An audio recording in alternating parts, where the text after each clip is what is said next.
Você já sentiu que o seu maior inimigo não é o mercado e nem o gráfico, mas sim você mesmo?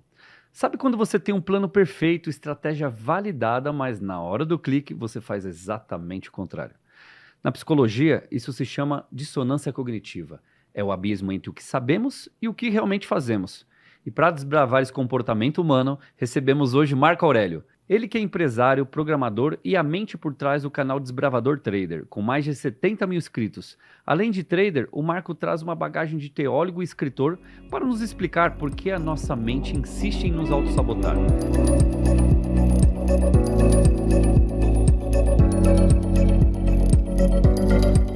Marcos, seja muito bem-vindo ao nosso podcast, cara. É uma honra ter você aqui com a gente, né? E eu tenho certeza que tem tanto assunto aqui pra gente tratar, tanto conteúdo, que talvez nem caiba num único episódio, né? Diego, prazer é todo meu de estar aqui. Isso aqui é um marco, literalmente, né, na minha vida, de eu estar aqui tendo essa oportunidade de estar falando contigo aí, um grande prazer. Que bacana, Marco. Inclusive, né, até pra gente antes de começar naqueles conteúdos mais abrangentes, né, falar um pouquinho da sua trajetória, como que foi esse início todo, e não tem como não mencionar, né, que sempre é o início da vida de todo mundo, sempre aquele período de maior dificuldade, né, onde a gente mais aprende. E eu fiquei sabendo que você, de um processo seletivo de uma multinacional, você desempregado, desesperado, foi com uma faixa na frente da empresa para pedir o emprego. E como foi isso, cara? Foi desespero ou estratégia? Conta para nós. Rapaz, poucas pessoas sabem Uhum. dessa história. É exclusividade, gente. Exclusividade. Eu estava desempregado num momento bem difícil da minha vida, com a minha primeira filha ainda pequena. Sim. E abriu processo seletivo numa grande multinacional de carros, e eu senti vontade de ir lá fazer o processo seletivo e fiz. Porém, eu não achei muito coerente a forma que foi dada aquele processo, e aí eu fui desqualificado e eu fiquei dentro de mim com a indignação. Falei, não tá certo não. Fui para casa e tive uma ideia. Eu falei, cara, se eu quero, eu vou conseguir. E eu quero muito. Um olhar de fome mesmo. Eu vou entrar lá dentro. E era muito difícil para entrar lá. E aí eu fui num rapaz que fazia faixa e falei assim, olha, coloca esses dizeres. E coloquei alguns dizeres lá para chamar a atenção da empresa. Não lembro bem os detalhes, mas era mais ou menos assim, eu gostaria muito de trabalhar nessa empresa, de vestir a camisa da empresa, de fazer parte do grupo de colaboradores. E quando foi às 5 horas da manhã, aí a minha esposa ia trabalhar, e aí eu peguei a minha filhinha naquele dia e fui lá para frente da fábrica e deixei a faixa estendida lá. E fiquei com ela sentada lá. E bem nesse momento começou a chegar os colaboradores de ônibus da empresa, e aí o pessoal começou a tirar foto e mandar para os grupos internos da multinacional, que tinha mais de 2, 3 mil pessoas. Nossa, movimentou mesmo. Movimentou geral. Isso foi um impacto tão grande que RH mandou me chamar, sindicatos mandaram me chamar, Nossa. O RH terceirizado que estava fazendo toda aquela contratação para a empresa também mandou me chamar. Aí começou a dar conflito lá dentro, porque daí virou um caso de altruísmo dos internos mesmo. Não, eu quero ajudar ele, o outro não, eu quero ajudar. E daí nós fomos recepcionados muito bem, deram bolacha para minha filha, leite, Legal. você quer mais alguma coisa, quer um refrigerante e tal. Foi muito, muito louco. E aí, logo em seguida, a empresa que estava fazendo ali o processo de terceirização, era ruim para ela aquela imagem. Então, eles me fizeram um convite para ir na sede deles lá, e eles quiseram tirar da minha cabeça aquela ideia. Falou assim, cara, você tá maluco? Quem que vai pra faixa, como leva uma filha e tal, você tá maluco? Falou assim, você já participou de um processo e foi desqualificado. Então, fechou a porta para você. A hora que ela falou, fechou a porta para você, eu disse, não, mas não é essa porta que eu quero. Eu quero uma porta que não existe. Porque a porta que já existe, eu entendo que foi fechada. Ela disse, não, o senhor é maluco, eu vou arrumar uma outra vaga dentro de uma outras empresas que nós temos aqui no grupo de RH e tal, que estão fazendo a contratação. E eles acharam que eu ia desistir. 5 horas da manhã do dia seguinte, eu estava lá novamente. Uma faixa. Com a faixa novamente. E aí, eles já não conseguiram me parar mais. E aí eu fui convidado daí pelo RH da empresa para conversar com eles. Então daí eles falaram, olha, nunca ninguém fez algo nem parecido com isso. E a gente não pode nem falar. Inclusive as mídias locais começou a entrar em contato comigo, porque eu coloquei meu telefone na faixa. Podemos entrevistar você e tudo mais? Eu falei, não é a intenção, porque se eu fizer isso... Vira moda. Amanhã ou depois vai vir uma quantidade grande de pessoas, então para preservar a empresa e para que eu consiga também essa vaga, melhor não. E daí o RH falou, olha, nós vamos abrir uma vaga que não existe. Eu falei, agora vocês estão falando a minha língua, porque era uma vaga que não existe mesmo. E foi assim, uma mudança mesmo de mentalidade, porque eu falei, cara, a partir daquele dia, o que eu quiser, eu posso. E foi isso que mudou de lá para cá? Foi isso que mudou. Ali foi o start. Foi a primeira, né? De muitas outras mudanças. E aí, depois, em 2017, você entrou aí você adentrou finalmente no mercado financeiro, certo? E como foi essa mudança de realidade? Porque você vinha de praticamente uma indústria, né? E entrou no mercado financeiro. Do porquê dessa mudança e o que refletiu para você essa diferença, né, entre uma indústria e o mercado financeiro? Porque um rapaz que eu conhecia, eu acho que a maioria das pessoas que entram no mercado financeiro, Sim, elas infelizmente entram da forma errada. Dinheiro fácil e tudo mais. E nessa época, um rapaz tinha falado para mim que ele tinha conhecido lá uma empresa que ela pagava em média 3,5%, 4%, aquelas loucuras que a gente sabe por aí. E na hora veio na minha mente assim, poxa, se essa empresa consegue, por que eu preciso dela? Eu mesmo posso fazer. Aí começou a vir um insight da faixa. E eu comecei a lembrar daquilo. Falei, cara, eu posso. E aí eu falei, eu vou começar a estudar, vou começar a entender esse mercado. Aí eu pesquisei com eles, qual que é a empresa, o que eles fazem? Ah, eles operam no mercado financeiro. Eu falei, é só essa informação que eu preciso. E aí então eu fui baseado nisso. E aí eu me conectei com uma pessoa que acabou também me vendendo um sonho. Eu acho que a maioria das pessoas que estão no mercado financeiro acabou me vendendo um sonho. Não, porque aqui vai ser fácil o negócio e tal, né? Vai ser fácil. E aí começou então a minha trajetória no mercado financeiro. Não é fácil não. Não é fácil. É o dinheiro fácil mais difícil que tem para ganhar, né? E foi aí que começou a trajetória no mercado. E te trouxe algum choque de realidade, né? Quando você percebeu que não era tão fácil assim? Como que foi? Como você lidou com isso? O primeiro choque de realidade foi de um livro, Ferramentas Mentais para Traders, de Andrew Smith, que ele fala sobre as 4 fases do trader. Então a primeira fase é inconscientemente incompetente.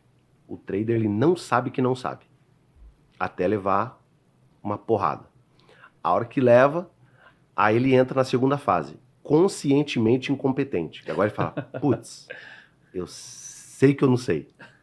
Aí fala, eu preciso estudar esse negócio, eu preciso crescer, eu preciso ir atrás. E aí depois ele vai para a terceira fase, que é conscientemente competente, e é nessa hora que o mercado agora começa a mostrar quem é o Marco. Essa eu acho que é a fase que o trader mais vive. E ela é exatamente do tamanho dos dedos, né? Essa aqui quando o trader começa, essa aqui e essa aqui é onde mais o trader vai. E quando ele vai para o quarto, que é inconscientemente competente, que é aquele trader que ele sabe tanto que nem ele sabe quanto ele sabe. Ele só acorda de manhã, clica lá, deu certo, fecha e se torna inconsciente. Mas qualquer deslize aqui, ele volta de novo para isso aqui, que é quando o mercado revela quem é você, o espelho, né? E dentro desses conceitos, você trouxe um que chama dissonância cognitiva, né? Que é uma relação entre aquilo que a pessoa acha que ela é e daquilo que ela realmente faz e é, né? Então, e por que que o ser humano, então, ele tem essa dificuldade de entender aquilo que ele realmente é ou aquilo que ele acha que é? Por que que você trouxe isso e por que que você se aprofundou nisso? Porque eu aprendi que a dissonância cognitiva é aquela mentirinha que o cara conta para ele todos os dias. Ele fala, por exemplo, que vai, usando um outro exemplo, ele fala que vai fazer um regime, mas ele começa a negociar com o prato. Não, amanhã eu começo. Eu vou parar de fumar, amanhã eu paro. Ah, eu vou fazer tal coisa. Ele sempre terceiriza e ele nunca assume, de fato. E a maior libertação, e não só na área de trader, mas acho que em qualquer área, é quando a pessoa fala, cara, o dia que ele acorda e fala, eu sou uma fraude. Eu preciso mudar. Eu preciso tomar uma decisão. Só que essa decisão dói demais. A maioria das pessoas não querem saber, e as poucas que abriram a visão e conseguem perceber que são uma fraude, fala, cara, não, é melhor eu viver nessa fase que eu tô. Porque tem um ditado, uma frase, né, que diz que a ignorância é uma benção. É, porque ela não sofre, né? Não sofre. E quando você tem um choque de realidade, isso te impacta tanto que você tem que fazer uma escolha. Continuar sendo uma fraude ou aceitar a realidade e assumir as consequências dela. E poucos são os que conseguem suportar isso. E quais são os principais sinais, né, para deixar claro, inclusive, né, para quem tem essa curiosidade, de que o que a gente está vivendo é uma fraude? Você começa a sentir uma incomodação. E essa incomodação, ela é algo dentro de você. É quando a verdade bate com a mentira. E aí, o nosso cérebro, ele tem o viés de confirmação. Que tudo que você fala, o teu cérebro, ele vai querer provar para você que você está certo. Mais ou menos assim. Eu corro há 1 ano. Aí eu acordo de manhã e falo, cara, hoje eu vou correr. O teu cérebro vai provar que você está certo. Fala a verdade. Dopamina, emagrecer, correr é legal.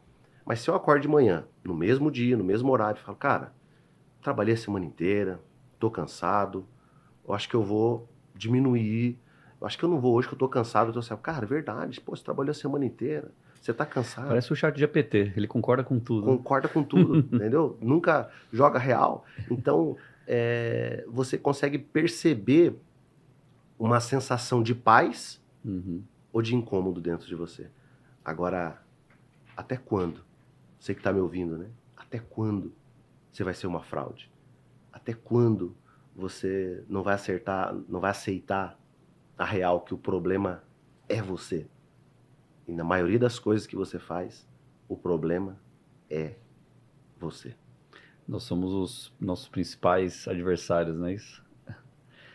E quando a gente fala, você é uma pessoa que criou alguns métodos, você criando disciplina, uma mente treinada, né? O que você costuma dizer, né? Mas antes da gente até te fazer essa pergunta, queria deixar para todo mundo aí agora curtir o nosso podcast, compartilhar com o maior número de pessoas se esse tema está sendo relevante e, sobretudo, coloque lá a ativação do sininho para que todas as semanas nós vamos enviar os episódios novos com pessoas assim como o Marco, trazendo uma história de vida, muito conteúdo, de uma forma muito educativa e com a intenção aqui de aprendizado, tá bom? Marco, nessa parte disciplina, né? Quando você você falou que tinha muita dificuldade de leitura, né? Muita dificuldade de foco, né? Acho que hoje em dia, né, as pessoas estão muito aceleradas, então começa uma coisa, começa outra. Acho que tudo muito velocidade, muito excesso de informação. E você conseguiu mudar isso e passou a praticamente ter 23 audiobooks, né, ouvidos aí durante um mês. E como que você saiu de uma pessoa desfocada para um foco extremo de uma quantidade tão grande de conteúdo dentro de um curto espaço de tempo? Eu via grandes mentores no Brasil e todos eles tinham uma mesma linguagem. Livros, livros, livros. Eu falei, cara, isso é um padrão. E o meu problema era o foco em leitura. pegar um livro e ler. Falei, como eu resolvo isso? Comecei então a perceber audiobooks. No primeiro mês eu fiquei tão empolgado com aquilo, que eu consegui ler 23 livros em um mês. Obviamente que esse número caiu bastante, porque foi a euforia ali do momento, mas a disciplina que eu peguei mesmo é que eu descobri que existe algo mais poderoso do que a disciplina. E quando eu descobri isso, eu falei, cara, eu acho que eu vou focar mais nisso. E vale para qualquer pessoa, para você que está ouvindo. O que é mais importante e mais poderoso do que a disciplina? Isso se chama compromisso público.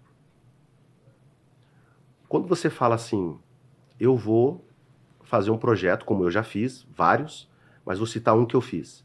60 dias sem açúcar e sem glúten. E aí, você pode acordar no outro dia e falar, mano, ainda bem que eu não contei pra ninguém. Vou ficar só comigo mesmo na minha cabeça, essa loucura que eu... O que eu fiz? Antes, eu anunciei que eu ia fazer. Nas minhas redes sociais. Isso é compromisso público. A impressão que dá é que alguém tá te observando e que alguém vai te cobrar. Então, tipo assim, hoje, por exemplo, quando eu coloco, eu vou correr, eu vou lá num grupo de corrida que eu tenho e coloco, vou correr amanhã. Eu não tô esperando que ninguém vá. Tanto que já aconteceu várias vezes de ninguém ir. Eu vou estar lá. Por causa do quê? Do compromisso. Compromisso público. Então, quando eu descobri que a disciplina é o compromisso público, a ideia dos livros. Tudo que eu lia no livro, eu fazia um stories. Pessoal, lembra daquele livro que eu comentei no stories passado? Agora, no capítulo 2, ou uma frase, um insight que eu peguei lá, tal. E isso foi tão legal que teve pessoas que começaram a correr, depois que eu comecei a correr, pessoas que começaram a ler livros, depois que eu comecei a postar. Caraca, eu já li outros livros, vou ler esse daí agora. E tal, comecei a postar no meu canal também audiobooks que eu lia, para incentivar as pessoas a mudar a mentalidade, como eu também mudei. Eu sempre tive essa questão também, porque ou a pessoa ela é visual, né, que tem facilidade com leitura, ou a pessoa auditiva, ou ela é sinestésica, né, que precisa anotar, escrever. Isso. Eu também sou muito do áudio, eu desfoco muito lendo, mas ouvindo, posso até estar fazendo outros afazeres, eu consigo assimilar aquele conteúdo. E dentre essas histórias que você ouviu, né, durante esses inúmeros audiobooks, quais são as ideias que mais te transformaram, assim, o que você poderia trazer assim, nesse sentido? As ideias que mais me transformaram, além da dissonância cognitiva, foi a questão da disciplina. Ao invés de você pensar somente no agora, pense no longo prazo. Eu lembro que um dos livros falava sobre o ponteiro dos segundos que tem no relógio. Porque a maioria das pessoas, elas querem rápido, querem para ontem, mas elas não querem o processo. E eu lembro que no livro, ele fala sobre o ponteiro dos segundos, que ninguém dá nada para ele. Mas quando era daqui a pouco, ele virou o ponteiro do minuto. Quando era daqui a pouco, ele virou o ponteiro da hora. Daqui a pouco, o ponteiro da 24 horas. Então você não precisa começar muito grande. Você não precisa começar, até como ditado que diz, né, quem nasce grande é monstro, né? Então, comece pequeno, sabe? O primeiro passo. Quer fazer uma caminhada? Faça uma quadra hoje. Amanhã você faz 2. Sim. Mês que vem você faz 3. Vai subindo gradualmente. Não queira algo grandioso. Eu não conseguia ler. Poxa, pega um audiobook, faça 1 minuto, 2 minutos, 5 minutos do seu dia e vai fazendo progressivamente. Interessante. E assim, você tem uma gama extensa, né, de atuação, né? Que é como você falou lá do começo, né? Tudo que eu quero, eu posso, né? Então isso é interessante. Então, porque assim, você é escritor, você é trader, programador, teólogo. Cara, quanta coisa e quanta coisa divergente, né? Do trader para teologia, né? Eu gosto muito, por isso que eu falei que o tema aqui seria abrangente. Poderíamos ficar horas aqui, porque também é um tema que eu gosto muito, que é a teologia. E primeiro ponto ali, uma das coisas que você aborda que é metanoia. Primeiro, né, para quem não sabe o que é a metanoia, e aí depois a gente vai para algumas coisas abordando dentro disso. Voltando para a teologia, Romanos 8, salvo engano, fala sobre a mudança de mentalidade. E essa mudança de mentalidade, ela te leva a novos níveis, te leva a novos patamares. E vivemos no mundo onde as pessoas vivem dentro dos seus pequenos mundos, onde elas contam as suas verdades, o chamado efeito Dunning-Kruger, que é onde há muito ignorante achando que são muito inteligentes. E quando você conversa com uma pessoa e ela só afirma, só ela tem a verdade, é o chamado efeito Dunning-Kruger. Então, o sábio, ele duvida. O ignorante tem certeza. Então, nós temos que, quando você tem uma mudança de mentalidade, você passa a ser sábio, você passa a duvidar mais, você passa, olha, até as coisas que você tem certeza, você começa a questionar. E tem até uma frase não, uma ideia, que é, hoje nós questionamos muito o mendigo e não questionamos doutores. Verdade. Doutores precisam ser questionados e não mendigo. Você chama, por exemplo, o mendigo de mendigo, ele não fica ofendido. Chama um doutor. De senhor, ele já não gosta. Ele já não gosta. E isso é tão interessante, Diego, porque quem que move as massas? São os doutores. Sim. Quem que move as pessoas? São pessoas de influência. Por quê? Porque o cara fala e a pessoa, ela não questiona. Ela só aceita. Eu aprendi isso também com a alfândega. Chega produto de fora, a pessoa vai lá, inspeciona aquele produto e passa. Quando você ouve uma instrução de pai, mãe, ou de um doutor, ou de alguém muito próximo, você não passa na alfândega. Você não detecta que se aquilo é verdade ou não, você só aceita. Então, a pessoa falou, eu aceito. Minha mãe falava assim, olha, não coma manga e toma leite. O dia, vindo do interior, fui para a cidade grande, cheguei na lanchonete, tinha suco de leite com manga. Eu falei, meu Deus, estão dando veneno pro povo aqui. Porque eu tinha aquela crença limitante. Ó, até um tempo atrás, filha, não pode brincar com água de mangueira aí, você vai pegar resfriado. E a gente não questiona, porque a gente só aceita. Aí você faz, depois você começa a pensar, metanoia, mudança de mentalidade. Quantas pessoas ficaram resfriadas fazendo isso? Então essa verdade agora começa a ser questionada. A sua verdade, as suas crenças. E as pessoas que mais colocaram bloqueios na sua vida foram doutores. E as pessoas que mais bloqueiam a sociedade hoje começam com a letra P. Pode observar. Professor. Pai, professor, padrasto, político, padre, pastor. E pode observar. E a pessoa ela vai procurar uma solução. Em quem? Com a letra P também. Psicólogo, psiquiatra, psicólogo, né? Psicanalista. Tudo com a letra P. Então são as pessoas que mais colocaram bloqueio. Você chega nas favelas, a galera tem medo de autoridade. Falou em polícia, acabou. Com a letra P também. Então você vê que interessante, né? Os bloqueios da sociedade. Então seria como se fosse um padrão de comportamento instalado na pessoa, é isso? Padrão de comportamento instalado, Diego, que a pessoa nunca se questionou. Ela nunca fez a pergunta, esse comportamento que eu estou fazendo, é eu? Sim. Ou fui implantado, é o meio? Porque você é a média das 5 pessoas que você vive. Então você já observou que os teus costumes é muito parecido? Verdade. As bebidas, sim. As formas de comer. Sim. Se você gosta muito de comer, você vai arrumar um amigo que gosta muito de comer. Sim. Se você gosta de fazer corrida, você vai querer chamar as pessoas que gostam de corrida. E vale para todas, isso se chama frequência, né? Isso vale para todas as pessoas que estão à sua volta. Eu vi uma história, inclusive, né, que a moça foi fazer ali um pernil, etc., e cortou as 2 pontas, né? E aí o esposo falou, mas por que você cortou? Não, porque minha mãe fazia isso. Por que ele ligou para a mãe? Por que você cortava as 2 pontas do pernil para assar? Não, porque sua avó fazia assim. Aí ligou para a avó, por que você cortava a ponta do pernil? Não, porque minha panela era pequena. Não sei. Verdade. Ou seja, as pessoas tornaram-se um padrão repetitivo sem saber o motivo. E o único que tinha um motivo foi porque tinha uma panela pequena, mas os outros não tinham, mas mesmo assim cometiam aquele padrão. E isso serve para tudo, né? E como que a pessoa ela percebe isso, assim? Como que vem assim essa possibilidade de mudança? Como que se observa esses padrões? Eu acho que primeiro o universo, para quem quer acreditar assim, Deus, ele tem um interesse que todos vejam, mas eu acho que nem todos estão prontos para ver.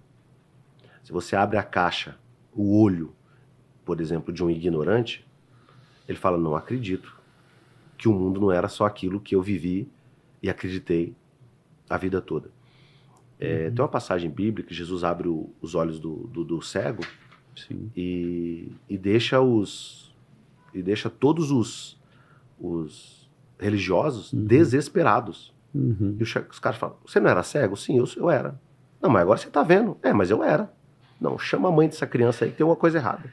Chamaram a mãe da criança, olha, esse menino aí era cego? Não, era cego. Inclusive ele já é de maior, você pode perguntar para ele. Tamanha influência que a religião tinha, que a mãe ficou até com medo. Sim. Aí, não, mas quem que te curou? Ah, não sei, foi um homem que veio me curou. Em nome de quem que ele te curou? Não, em nome de Deus. Num sábado? Não. Os caras quase quiseram falar assim, não, foi o seguinte, vamos furar os teus olhos de novo. Você volta segunda-feira, conversa com ele, para ele vir te curar. Moral da história. Aquele homem não tinha problema com o sistema quando ele era cego. O dia que os teus olhos se abrem, como diz um amigo meu, a partir daquele dia você está amaldiçoado, no bom sentido. Porque você vai ver o que ninguém vê, você vai observar o que ninguém observa, e não adianta você querer gritar para o mundo inteiro. Dizer, galera, chacoalhar as pessoas assim, abre os teus olhos, é muito bom. Talvez nem tanto, mas é muito bom você ver o que ninguém vê, enxergar o que ninguém enxerga. Mas você vai ser chamado de louco. É a teoria de Platão, da caverna, né? As pessoas falam assim, não, a caverna tá escura aqui, você não venha falar para nós que tem um mundo melhor lá fora, não, que lá nós não vamos acreditar. Fique aqui dentro, que aqui dentro é melhor. Se você não viu ainda a teoria de Platão, pesquisem, galera. Isso simplesmente abre a mentalidade assim, e você vai entender um pouco como entender o ignorante, né? Para ajudar ele. Que interessante. E assim, e dentro disso que você traz, né, são coisas complexas, né, para a mente humana. Muitas pessoas conseguem identificar isso de forma fácil, muitas pessoas é um ambiente um pouquinho mais diferente, porque ela não sabe onde é a ponto da religião, onde é a própria consciência e a vontade dela de fazer as coisas darem certo, ou quanto é aquilo que ela carrega. É difícil criar essa linha, né, daquilo que é nossa responsabilidade, aquilo que é a vontade de Deus, né? Se Deus quiser, isso vai acontecer. Porque você abrange também um pouquinho lei da atração, poder do pensamento e disciplina, foco. Qual que é o segredo? Como você separa isso? O que está dentro das nossas possibilidades e o que não está dentro das nossas possibilidades? Olha, primeiro vai ter aquele dia que algum marco vai acontecer na sua vida. Ou é por intervenção divina, ou pode acontecer, sei lá, num acidente, pode acontecer numa doença, pode acontecer num dos momentos mais difíceis da sua vida, que é aquele momento que você tem uma mudança de vida, uma mudança de mentalidade. Então, pega, por exemplo, uma pessoa que perdeu a casa no incêndio. Ela não sabe o potencial que ela tem. Aí, encontra aquela pessoa 2 anos depois. Provavelmente, ela vai estar numa casa melhor que ela tinha, vai estar com móveis novos. Então, o que isso quer dizer? É que mostrou para ela que o potencial que ela tinha. E que às vezes ela não estava enxergando. Que ela não estava enxergando. Agora, uma provocação para você que está ouvindo. Não literalmente, mas por que você não taca fogo na sua casa todos os dias? Porque é só assim que você vai ver o real potencial. Que quando você achar que você está no seu limite, você não encostou, é só a ponta do iceberg. Você pode muito mais do que você imagina. A história da vaquinha, né? Acho que você já deve ter ouvido falar, né? Muito História da vaquinha, muito bom, Diego, verdade. Mas ficou para uma outra hora, o pessoal quiser saber, pode procurar a história da vaquinha, é muito boa. Um spoiler aí. É muito do que você fala. Inclusive falando sobre essas questões de realização, porque é muito abrangente quando fala de poder do pensamento e lei da atração, né? Como que você define essa parte da lei da atração em si? Realmente é você pensar... porque muita gente fala, não, eu imagino, eu tento, mas não acontece. Como que funciona isso na prática? O que falta muito hoje nas pessoas é lucidez. Eu acho que o primeiro passo para você compreender é onde eu estou. Lucidez.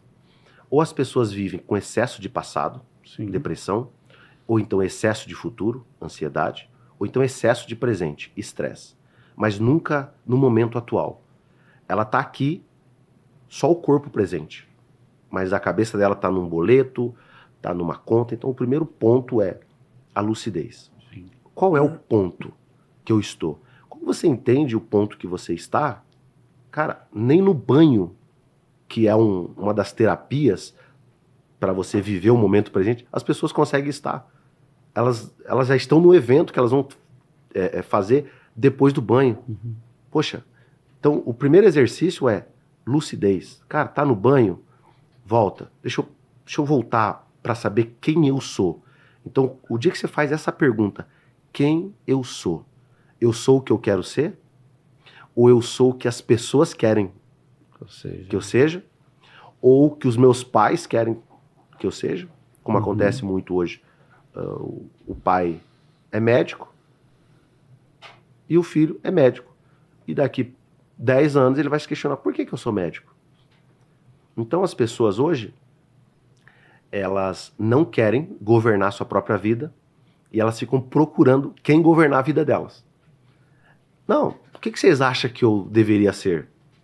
Eu acho que chegamos num ponto que você precisa tomar essa rédea e assumir o controle da própria vida. Pode ser bom, pode não ser bom, mas só você vai determinar isso, não mais. Outras pessoas vão dizer qual trabalho é o que é o melhor para você, qual o cargo, qual empreender é melhor, estudar é melhor, mas você fazer as suas próprias perguntas. Isso é o que eu estou fazendo hoje. É o que eu realmente quero?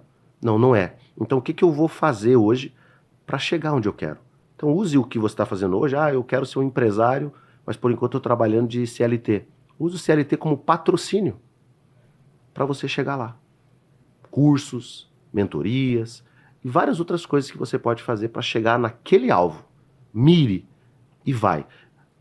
A palavra decisão, ela vem do latim decidere, que é cortar fora todas as distrações. Então, se você decidiu, vai aparecer um monte de distrações. Normal. Corte.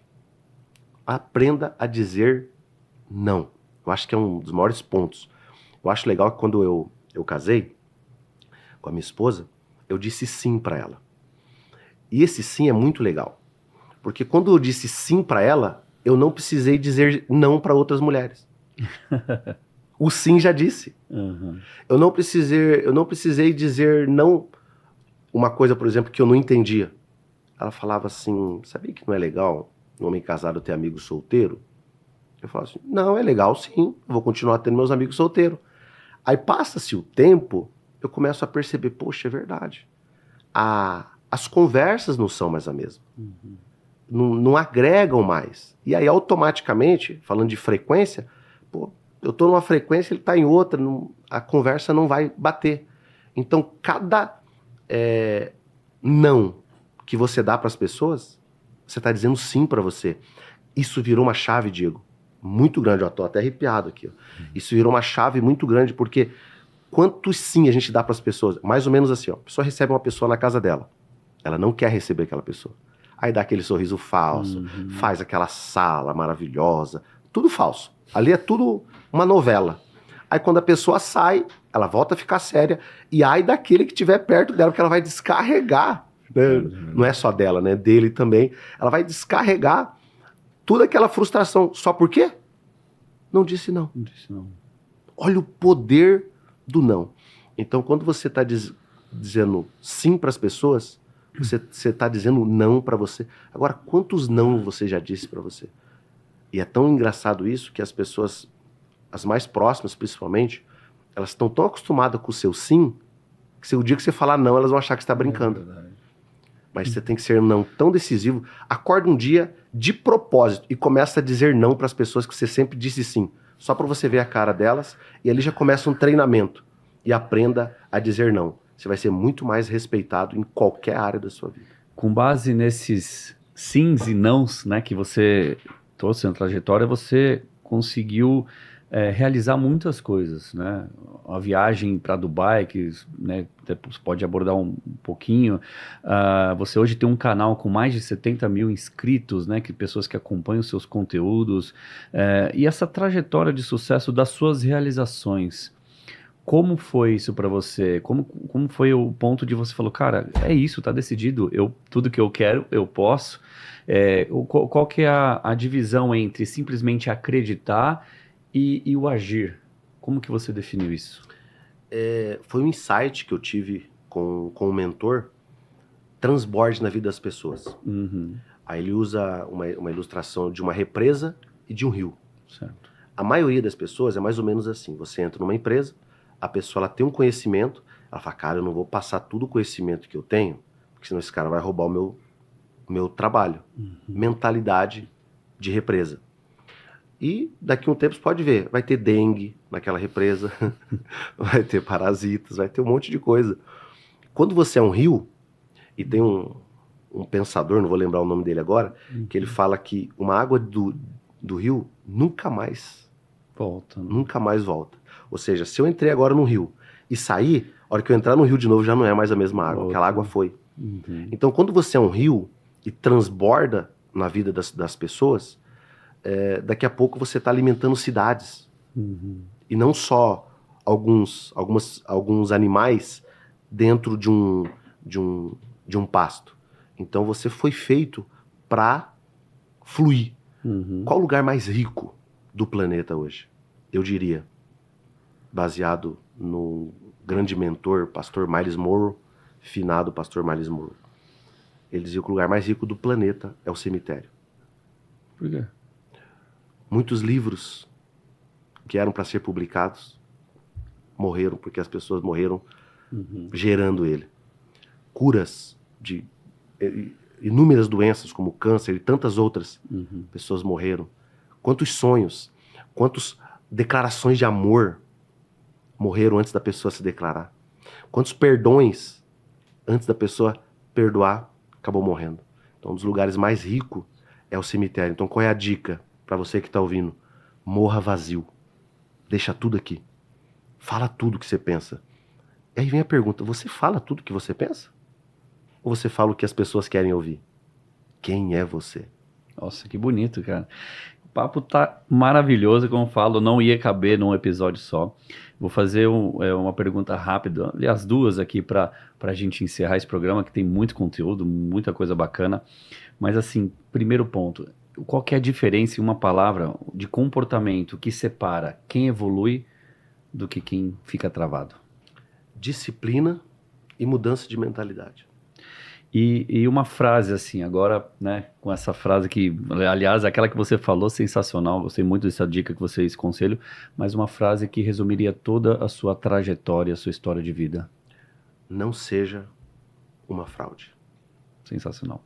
Marco, obrigado, meu amigo, mais uma vez, seja sempre muito bem-vindo Prazer, aqui. Diego. E podemos marcar um novo episódio que com certeza vai dar muito conteúdo pra gente aí. Maravilha, prazer estar com você. Obrigado, mano.